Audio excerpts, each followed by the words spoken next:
প্রিয় শিক্ষার্থীরা আসসালামু আলাইকুম। ভার্সেটাল টি একাডেমির পক্ষ থেকে তোমাদের স্বাগত। প্রিয় শিক্ষার্থীরা, এখন আলোচনা করব ষষ্ঠ শ্রেণীর গণিত বইয়ের প্রথম অধ্যায় স্বাভাবিক সংখ্যা ও ভগ্নাংশ, অনুশীলনী 1.2 পূর্বের ভিডিওতে আমি 1.1 আমি নিয়ে আলোচনা করেছিলাম। আজকে আলোচনা করব 1.2, অর্থাৎ 1.2 সম্পূর্ণ ভিডিওটা এই ভিডিওর মাধ্যমে সুন্দরভাবে বিশ্লেষণ করে দিব। একাধিক পর্ব হতে পারে বা একবার দুই পর্ব হতে পারে। প্রিয় শিক্ষার্থীরা, চলো এখন আমরা 1.2 অর্থাৎ গুরুত্বপূর্ণ বিষয়গুলো নিয়ে আলোচনা করি। প্রিয় শিক্ষার্থীরা, ষষ্ঠ শ্রেণীর প্রথম অধ্যায় স্বাভাবিক সংখ্যা ও ভগ্নাংশ, অনুশীলনী 1.2। এখানে বলা হয়েছে পাঠ্য সম্পর্কিত গুরুত্বপূর্ণ বিষয়টি। শুরুতে দেখা যাচ্ছে বিভাজ্যতা সম্পর্কিত একটি সাধারণ নিয়ম। কয়েকটি সংখ্যা আলাদাভাবে কোনো নির্দিষ্ট সংখ্যা দ্বারা বিভাজ্য হলে তাদের যোগফল ওই নির্দিষ্ট সংখ্যা দ্বারা বিভাজ্য হবে। কথাটা বলা হয়েছে, কয়েকটি সংখ্যা আলাদাভাবে কোনো নির্দিষ্ট সংখ্যা দ্বারা বিভাজ্য হলে তাদের যোগফল ওই নির্দিষ্ট সংখ্যা দ্বারা বিভাজ্য হবে। এরপরে দেখো মৌলিক সংখ্যা। মৌলিক সংখ্যাটা কি? এক হতে বৃহত্তম যে সকল সংখ্যা এক এবং ওই সংখ্যা ছাড়া অপর কোনো গুণনীয়ক থাকে না তাদের মৌলিক সংখ্যা বলা হয়। অর্থাৎ মৌলিক সংখ্যা কাকে বলে বোঝানো হয়েছে? এক হতে বৃহত্তম যে সকল সংখ্যা এক ও ওই সংখ্যা ছাড়া অপর কোনো গুণনীয়ক থাকে না তাদের মৌলিক সংখ্যা বলা হয়। যেমন 1, 2, যেমন 2, 3, 5, 7 সংখ্যাগুলো এক এবং ওই সংখ্যা ছাড়া আর কোনো গুণনীয়ক নেই, অতএব এগুলোই হচ্ছে কি মৌলিক সংখ্যা।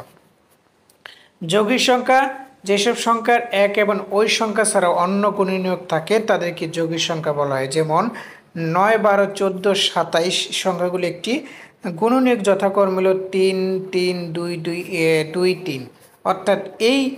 অর্থাৎ সংখ্যাগুলো এক এবং ওই সংখ্যা ছাড়াও কি গুণনীয়ক আছে। সহমৌলিক সংখ্যা কাকে বলে?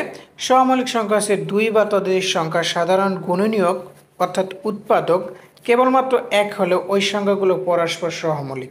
কথাটা হচ্ছে দুই বা ততোধিক সংখ্যা সাধারণত গুণনীয়ক উৎপাদক কেবলমাত্র এক হলে ওই সংখ্যাগুলো পরস্পর কি সহমৌলিক। যেমন দেখো 14 ইকুয়াল 2 গুণ 7 এবং 15 ইকুয়াল হচ্ছে কি 15 সমান 3 গুণ 5 এবং 121 সমান 11 গুণ 11। এখানে 14, 15 এবং 121-এর মধ্যে এক ছাড়া সাধারণ গুণনীয়ক নাই, অতএব এরাও কি সহমৌলিক সংখ্যা। এরপরে দেখো বলা হয়েছে কি অনুশীলনী সমাধান। প্রিয় শিক্ষার্থীরা, এখন আমরা কয়েকটা অনুশীলনী সমাধান নিয়ে কি আলোচনা করব। দেখো 1.2 অনুশীলনী সমাধান দেখিয়ে দিচ্ছি। প্রশ্ন হলো, 1 নম্বর প্রশ্ন আছে 30 থেকে 70-এর মধ্যে মৌলিক সংখ্যাগুলো লেখো। তাহলে উত্তর হবে, আমরা জানি যে সকল সংখ্যা গুণনীয়ক এক এবং ওই সংখ্যা ছাড়া অন্য কোনো গুণনীয়ক থাকে না তাদেরকে মৌলিক সংখ্যা বলা হয়। 30 থেকে 70-এর মৌলিক সংখ্যা হতে পারে যেমন 31, 37, 41, 43, 47, 53, 59, 61 এবং 67। উত্তর হবে কি এই যে কয়টা 31, 37, 41, 43, 47, 53, 59, 61 এবং কত 67। 2 নম্বর প্রশ্ন বলা হয়েছে সহমৌলিক জোড়া নির্ণয় করো। সহমৌলিক জোড়া নির্ণয় করো। দেখো 27 এবং 54। 27 এবং 54-কে মৌলিক উৎপাদন বিশ্লেষণ করে পাই। দেখো 3 নম্বরে 27 যদি আমরা 3টা ভাঙাই তাহলে কত আসবে 9 এবং 9-রে যদি আমরা 3টা ভাঙাই তাহলে কত আসবে 3। এরপর দেখো 54-রে আমরা যদি 2টা ভাঙাই তাহলে 27, 27 যদি 3টা ভাঙি 9 এবং 9-রে যদি 3 দিয়া ভাঙাই তাহলে কত হবে 3। তাহলে 27 হবে 1 গুণ 3 গুণ 3 গুণ 3 আর 54 হবে 1 গুণ 2 গুণ 3 গুণ 3 গুণ 3 গুণ অর্থাৎ 3। 27-এর গুণনীয়কগুলো হলো 1, 3, 9, 27 এবং 54-এর গুণনীয়ক হলো 1, 2, 3, 6, 9, 18 আর 27, 54। অর্থাৎ 1 নম্বর 27 এবং 54 এদের মধ্যে সাধারণ গুণনীয়ক হলো 1, 3, 9 এবং 27 বিদ্যমান, সুতরাং তারা সহমৌলিক নয়। 54 এবং কি 25 কখনই কি হতে পারে না 27 তারা কি সহমৌলিক নয়। এখানে কি হবে 27 হবে, সহমৌলিক নয়। তারপরে খ নম্বরে দেখো বলা হয়েছে খ নম্বরে বলা হয়েছে 63 এবং 91। সমাধান 63 এবং সহমৌলিক উৎপাদন করে পাই, যেমন 63 যদি আমরা 3 ভাঙাই তাহলে কত আসে 21, আর 21 যদি 3 ভাঙাই 27 আসে। এরপরে দেখো 91 রে যদি আমরা 7 ভাঙাই 13 আসে, আর কোনো কি ভাঙানো যায় না, তার মানে কি কত আসবে?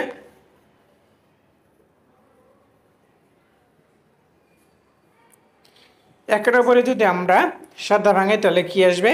13 আসবে। এখানে 63 সমান 1 গুণ 3 গুণ 3 গুণ 7, আর 91 1 গুণ 7 গুণ 13।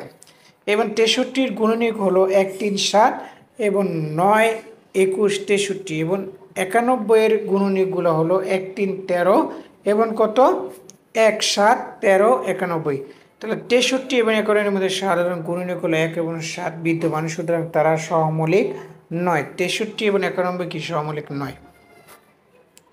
ঘ নম্বর প্রশ্ন বলা হয়েছে 189 এবং 210। সমাধান দেখো 189 এবং 210কে সহমৌলিক উৎপাদন বিশ্লেষণ করে পাই। দেখো 189 যদি 3 না ভাঙাই কত 63 আসে, এবং 63 যদি 3 না ভাঙাই তাহলে 21 আসে, 21 যদি 3 না ভাঙাই তাহলে 7 আসে।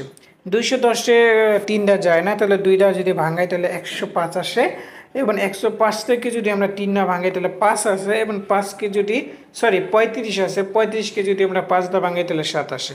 এখানে 189 যেটা হয় 1 3 3 3 এবং 7 এবং কি বলে তোমার 210-এ যদি আমরা করি দেখলো 1 2 3 3 5 7। এখানে 189-এর গুণনীয়ক হলো 1 3 7 9 21 27 63 এবং কত তোমার 89 189। এবং 210-কে গুণনীয়ক হলো 1 2 3 5 6 7 10 14 15 21 30 35 42 70 105 এবং 210। এবং 189 এবং 210-এর মধ্যে সাধারণ গুণনীয়ক হলো 1 3 7 21 বিদ্যমান, সুতরাং তারা সহমৌলিক নয়। এবং 189 এবং 210 সহমৌলিক নয়।